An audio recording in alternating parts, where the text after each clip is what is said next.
6th June 1944. Anidro 115 hours. Strongpoint WN62. Omaha Beach. Gefreiter Hinrich Zeil carefully cleaned the barrel of his MG-42 machine gun inside the concrete bunker overlooking the channel. In his pocket he carried a letter from his girlfriend in Metzingen, promising to wait for him until the war's victorious end. "The invasion will be their grave. We will push them back into the sea within hours." She had written those words just 3 days earlier, after Field Marshal Rommel himself inspected the fortifications. The Desert Fox had peered through the weapon slit next to Seal, studying the overlapping fields of fire before nodding with grim satisfaction. "When they come," Rommel had said, "this beach will become their cemetery." Through the gun embrasure, Seal saw nothing but calm darkness over the channel. The night was quiet, almost serene. Within 12 hours, that same young man would be found weeping uncontrollably inside his bunker, surrounded by 13,500 empty shell casings, his weapon's barrel warped from the heat, staring at an invasion force so vast that his mind simply refused to comprehend what his eyes were seeing. Seal would later claim to have inflicted between 1,000 and 2,000 casualties. Historians strongly dispute this. The Atlantic Wall stretched 2,400 miles from Norway to the Spanish border, heralded by German propaganda as the most formidable defensive line in military history. Along the Normandy coast, 58 divisions of varying quality manned positions built with 17 million cubic meters of concrete and 1.2 million tons of steel. Hitler himself had declared it impregnable. Defensive preparations at Omaha alone seemed to justify such confidence. The U.S. Army Center of Military History records that the Germans constructed 8 concrete bunkers, 35 pillboxes, 4 artillery batteries, 18 anti-tank positions, 45 rocket launch sites, 85 machine gun nests, and 6 mortar pits. The beach itself had been transformed into a killing field. In the tidal zone stood 3,700 obstacles, Belgian gates, Czech hedgehogs, wooden stakes, many tipped with mines. Behind the beaches lay 6.5 million mines, though Rommel had demanded 10 times that number. Colonel Ernst Goth, commanding the 916th Grenadier Regiment near Bayeux, calculated his sector's firepower. His 4 batteries could theoretically deliver 120 shells per minute onto the beaches. Combined with neighboring batteries, Germany could focus staggering firepower on any attempted landing. But these calculations assumed unlimited ammunition. That assumption would soon prove fatally wrong. On 5th June, the weather had been so dreadful that Luftwaffe meteorologist Walter Stube in Paris declared an invasion impossible. Winds reached 20 to 25 knots. Waves towered 6 feet high, with low clouds hanging just 500 feet above the sea. Using data from U-boats and weather stations, Stube assured High Command the conditions would remain unfavorable for at least 2 weeks. His prediction sent senior commanders away from their posts. Rommel left for Germany to celebrate his wife's birthday, carrying a pair of gray suede shoes he had purchased in Paris. General Friedrich Dollmann, commander of the 7th Army, ordered divisional commanders to attend war games in Rennes. Even the naval patrols normally sweeping the channel were cancelled due to the rough seas. This meteorological confidence became Germany's first critical miscalculation. Unbeknownst to Stube, the Allies had weather stations in Greenland and reconnaissance flights over the Atlantic that detected a small break in the storm. A 36-hour window identified by Group Captain James Stagg. Eisenhower seized it. At 23:15 on 5 June, radar stations along the Norman coast began detecting unusual activity. Freya and Würzburg radar sets picked up enormous aerial formations approaching from the north. Operators had seen such things before. Allied deception raids designed to keep German forces on alert. But at 00:30 on 6 June, reports arrived that defied all assumptions. Paratroopers were landing in Normandy. Everywhere. Some reports insisted they were British, others American. Some said they fell to the east, others to the west. dummy parachutists loaded with firecrackers, part of Operations Titanic and Rupert, deepened the confusion. Major Hans von Lucke, commanding the 125th Panzergrenadiers of the 21st Panzer Division, was among the first to grasp the gravity of the situation. Awakened by reports of parachutists near his positions, he immediately requested permission to counterattack. The divisional headquarters responded, "Do not move until the situation is clarified." Von Lucke later wrote in his memoirs, "I knew then that we were lost. The paratroopers were clearly marking the flanks for the invasion. Every minute we waited gave them time to consolidate, yet we were paralyzed by our own command structure."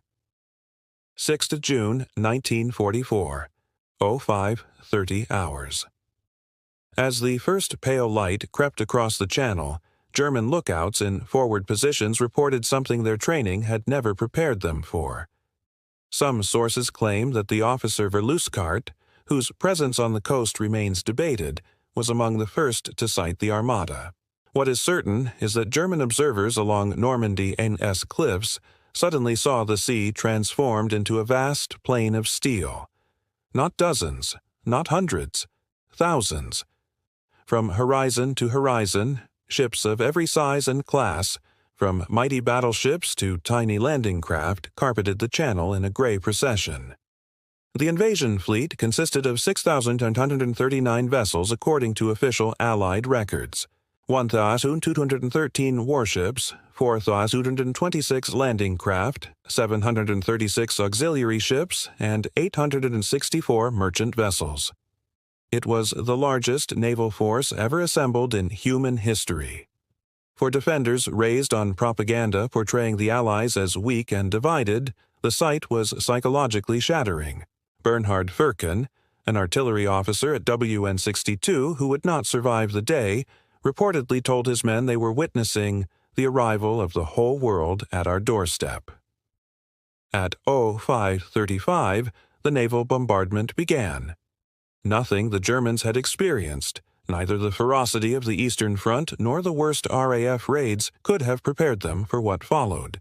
USS Texas alone fired 255 14-inch shells at Pointe du Hoc in just 34 minutes, according to records of the Naval History and Heritage Command. HMS Warspite, the first ship to open fire on D-Day around 05 Doug, would release more than 300 shells over the next 2 days. Concrete bunkers designed to withstand any assault cracked under the naval barrage. Men were buried alive, dug out, and buried again as the bombardment continued without mercy. The psychological damage equaled the physical destruction. These fortresses, into which Germany had poured absolute faith, crumbled like children's sandcastles washed by the rising tide. Meanwhile, the Luftwaffe's response revealed Germany's true desperation. Obolt, Josef Pips Priller, commanding Jagdgeschwader 26, received orders to attack the invasion fleet with his entire strength. His reply, recorded in the unit war diary, "Entire strength? I have 2 aircraft." The Luftwaffe, once boasting it would dominate the skies over any invasion, flew only 319 sorties on D-Day. 2 planes against the greatest invasion fleet in history. A gesture both brave and heartbreakingly futile. At 06:30, the first assault waves reached the beaches. Despite the bombardment, many German defenders held firm and opened fire. Omaha Beach erupted into slaughter so ferocious that even veterans of the Eastern Front would later recall the horror with a shudder. Hinrich Seele began firing at 06:35. His position, one of the few largely untouched by the naval bombardment, commanded ideal kill zones across Omaha. In his 2005 memoir, WWII, Erinnerungen and Omaha Beach, he claimed to have fired 13,500 rounds in 9 hours. Though his casualty estimates are exaggerated, his contribution to Bloody Omaha was unquestionable. His MG-42, spitting 200 rounds per minute in short bursts, became an industrial engine of death. Yet the machine gunner soon experienced what historians would later call material shock, the mental collapse caused by confronting overwhelming industrial-scale warfare. It did not matter how many Americans fell. More appeared. For every landing craft destroyed, 3 more grounded. Every silenced machine gun brought the full wrath of naval fire raining down. By noon, German positions were reporting critical ammunition shortages. Defensive planning had assumed a limited assault. No one had prepared for an attack by the entire industrial strength of the Western Allies. Positions stocked with 3 days of ammunition exhausted their supply in hours. Artillery batteries, the backbone of the defense, faced the same crisis.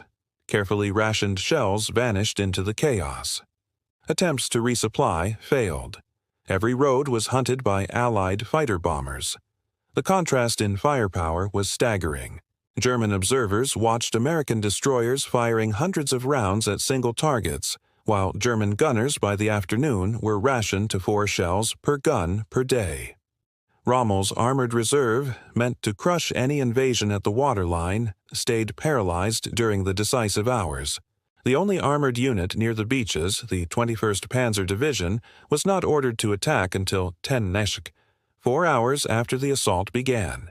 By the time the panzers moved, the tide of history had already landed.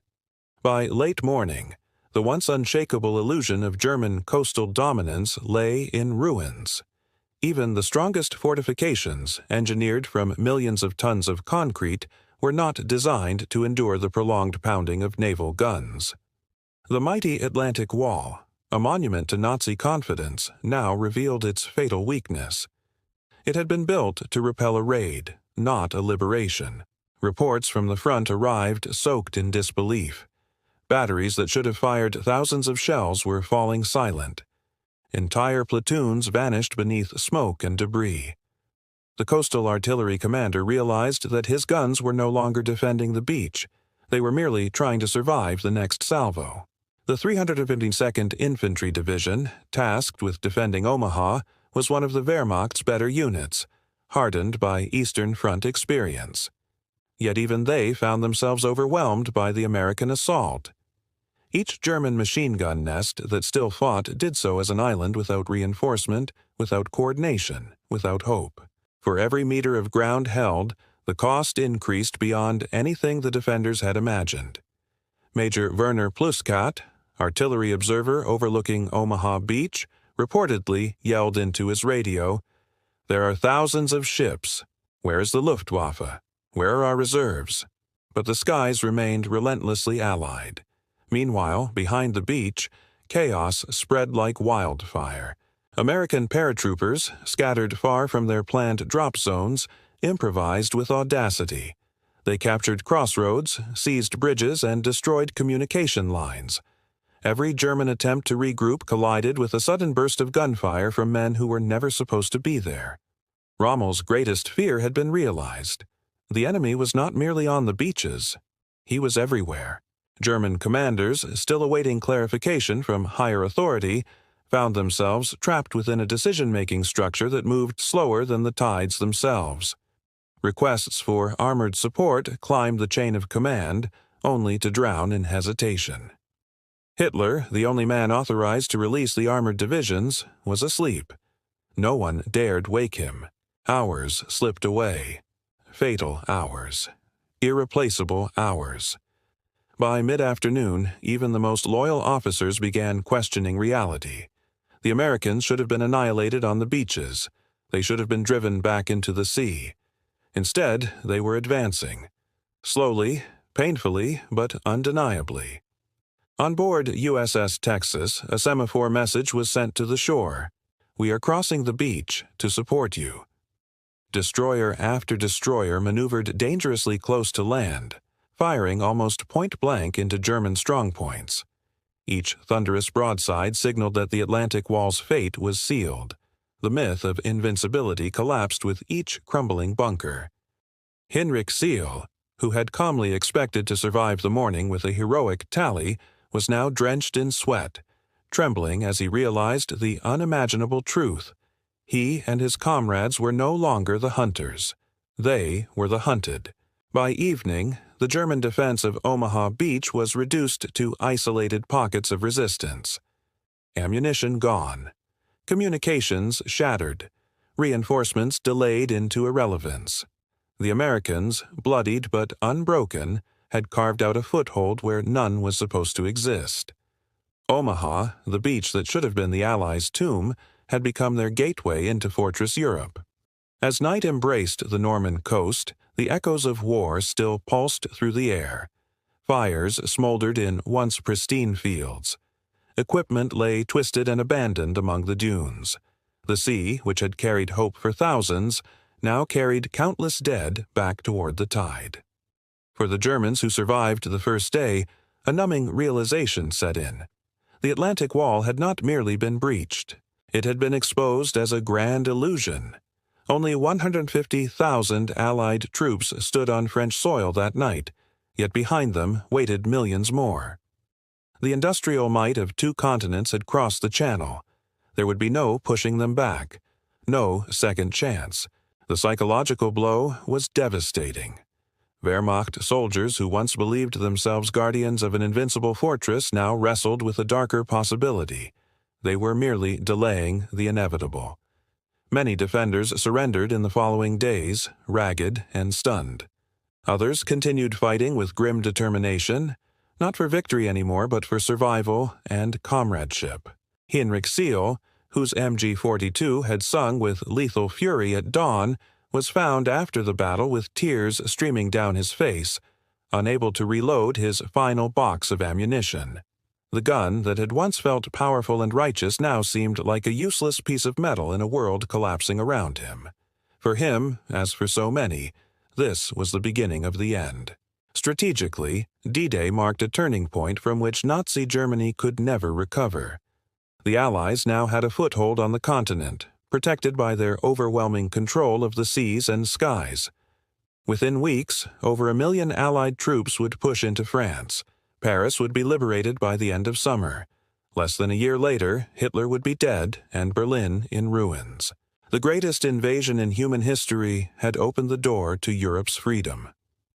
On that unforgettable day, amidst courage and terror, the world witnessed a profound truth. Tyrannies built on fear may appear eternal, but they fracture beneath the relentless weight of those who refuse to submit. Standing on that beach today, with waves gently erasing footprints in the sand, it is almost impossible to imagine the violence that once raged there. Yet the spirit of those who fought still lingers in the wind, reminding the world that history can change in a single day, when brave souls dare to cross the water.